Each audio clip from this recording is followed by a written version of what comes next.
પાનેલાવ ખાતે ટ્રસ્ટના પ્રમુખ તથા અગ્રણીઓના સૌજન્યથી યોજાયેલા આ સમૂહ લગ્નોત્સવમાં કુલ 15 નવદંપતીઓએ વૈદિક મંત્રોચ્ચાર વચ્ચે પ્રભુતામાં પગલાં પાડ્યા.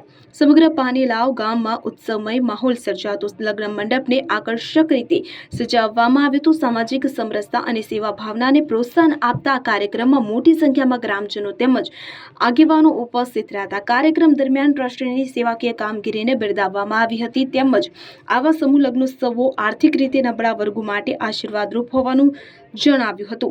આ પ્રસંગે અનેક રાજકીય અને સામાજિક આગેવાનો ઉપસ્થિત રહ્યા હતા. હાલોલ વિધાનસભાના ધારાસભ્ય જયદ્રથસિંહજી પરમારને હસ્તે દીપ પ્રગટાવવામાં આવ્યો હતો અને નવદંપતીને આશીર્વાદ આપવામાં આવ્યા હતા. ઉપસ્થિત મહાનુભાવોએ નવદંપતીઓને શુભેચ્છાઓ પાઠવી. ટ્રસ્ટ દ્વારા તમામ નવદંપતીઓને કન્યાદાન સાથે કર્યાવર અર્પણ કરવામાં આવ્યું હતું.